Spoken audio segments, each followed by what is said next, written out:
రంగారెడ్డి జిల్లా చేవెళ్ల సభలో BRS working president KTR తమ కార్యకర్తలకు ధైర్యం చెప్పారు. ఎవరూ అధైర్య పడవద్దు, కారు సర్వీసింగ్ కి పోయింది, మళ్లీ 100 స్పీడ్తో దూసుకురానుందన్నారు. ప్రస్తుతం బీఆర్ఎస్ బలమైన ప్రతిపక్షంగా ఉందని, ప్రజల తరపున ప్రభుత్వాన్ని ప్రశ్నిస్తూ పోరాడుతామన్నారు. గత 10 ఏళ్లలో తమ మధ్య సమన్వయం లోపించిందనేది వాస్తవమని, ఇప్పుడలా జరగకుండా చూస్తామన్నారు. 24 ఏళ్ల పాటు కారు బ్రహ్మాండంగా 100 కిలోమీటర్ల స్పీడ్తో ఉరికినాక కొన్ని రోజులు సర్వీసింగ్ పోయింది. అంతే, ఏం కాలేదు.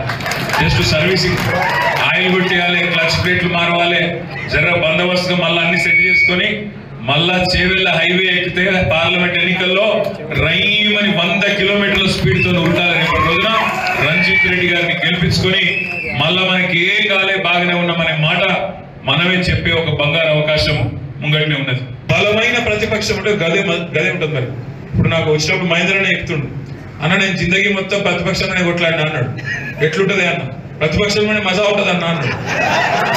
చూద్దాం, ఆ పాత్ర చేసినాం, ఇప్పుడు ఈ పాత్ర కూడా చేద్దాం. నాకు ఇంకో పని లేదు.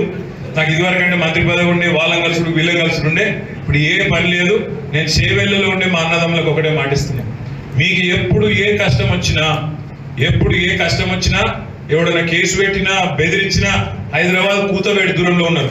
మీరు ఎప్పుడు పిలిస్తే అప్పుడు అందరం వచ్చి మీ దగ్గరికి వాలిపోతాం, మీకు అండగా నిలబడతాం. ఎవరికి భయపడకండి, ఎవరు బెదిరించినా బెదరకండి, భయపడకండి. అందరం ఉన్నాం, తప్పకుండా మీకు అండగా నిలబడతాం. జబర్దస్త్ కొట్లాడదాం.